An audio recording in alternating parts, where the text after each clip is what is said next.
Good morning students. For class 12 chapter 3 matrix.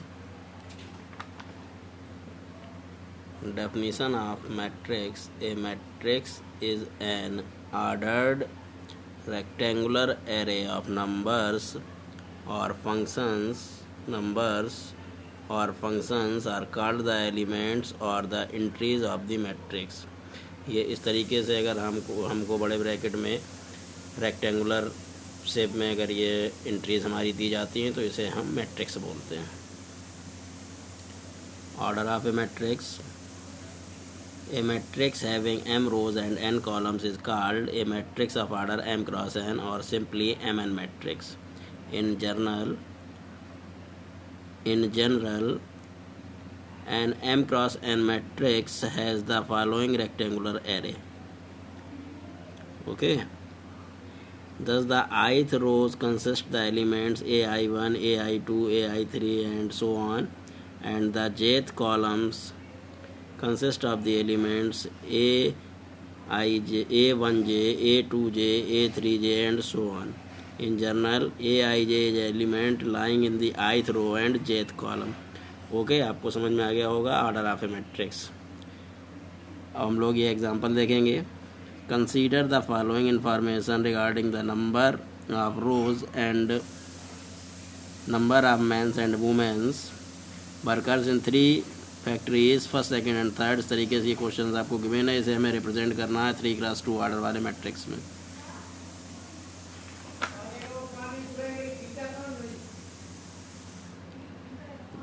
The information in represented in the form 3x2 matrix. इस तरीके से हमने matrix A represent कर लिया है 30, 25, 25, 31, 27, 36. ये हमारा मैट्रिक्स बन गया. ठीक है. सेकंड क्वेश्चन है in a matrix has 8 elements what are the possible orders of it can has. तो इसके पॉसिबल ऑर्डर जो होंगे 1, 8, 8, 1, 4, 2, 2, 4 इस तरीके से ये बनेंगे फैक्टर 8 के. तो हम इसे 1, 8, 1 cross 8, 8 cross 1, 4 cross 2, 2 cross 4 and so on इस फॉर्मेट में लिख लेंगे. Example 3 construct 3x2 matrix whose elements are given by aij 1/2 mod i - 3j. 3x2 order का मैट्रिक्स जो होगा वो a11, a12, a21, a22, a31, a32 इस तरीके से होगा. इस तरीके से हम ये एलिमेंट फाइंड करेंगे. फर्स्ट एलिमेंट फाइंड करेंगे a11 आपका 1/2 i - 3j. आई की वैल्यू 1, 2, 3 पुट करनी है और जे की 1 और 2 पुट करनी है. इस तरीके से हम जब वैल्यू पुट करेंगे तो 1 - 3 आपका 2 आएगा माइनस का और मॉड से बाहर पॉजिटिव हो जाएगा जो कि आपका 1 होगा सॉल्व. इसी तरीके से हम ये सॉल्व कर लेंगे और वैल्यू सभी पुट कर देंगे जो हमने ऊपर ये मैट्रिक्स फॉर्म किया था ए मैट्रिक्स. इस तरीके से ये हमारा रिप्रेजेंट हो जाएगा. अब हम आते हैं टाइप्स ऑफ मैट्रिक्स पे. टाइप्स ऑफ मैट्रिक्स में फर्स्ट मैट्रिक्स है आपका column matrix. A matrix is said to be a column matrix if it has only one column. For example, A is equal to this. अगर हमारे elements column में होते हैं तो उसे हम कॉलम मैट्रिक्स बोलते हैं. इसका आर्डर जो है वो 4x1 है. इस तरीके से row matrix a matrix is said to be row matrix is it has only one row. अगर हमारे पास केवल रो में एलिमेंट्स होते हैं एंट्रीज होती हैं तो उसे हम रो मैट्रिक्स बोलते हैं.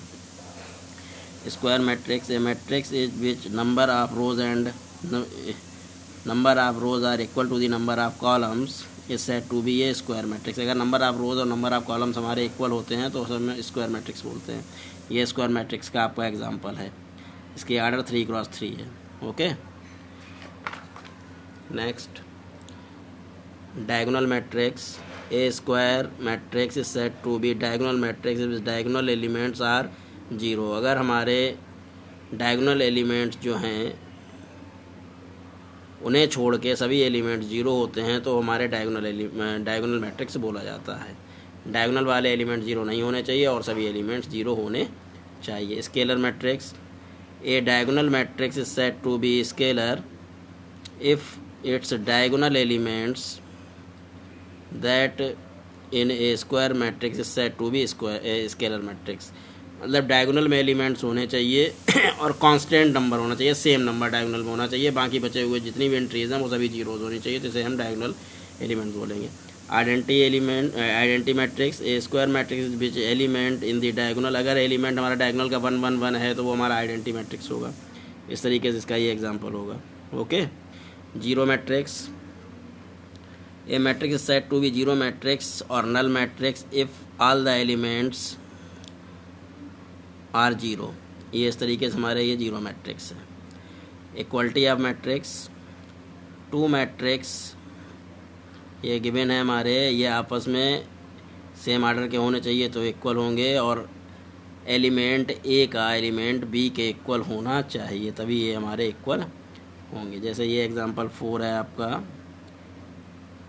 ये इसके इक्वल है। जब हम इसे कंपेयर करेंगे तो x+3 हमारा 0 के इक्वल होगा, इससे x की वैल्यू फाइंड हो जाएगी। z+4 6 के इक्वल होगा। इस तरीके से ये हमारे इक्वल होंगे और ये हम वैल्यूज इक्वल करके फाइंड कर लेंगे। उम्मीद है कि आपको ये एक्सरसाइज और प्रॉपर्टीज़ जो है वो समझ में आई होंगी। आप लोग आगे भी प्रैक्टिस करेंगे और मुझे फीडबैक देंगे। जो नेक्स्ट एक्सरसाइज है 3.1 मैं नेक्स्ट वीडियो में आपको भेजूँगा। Okay, thank you.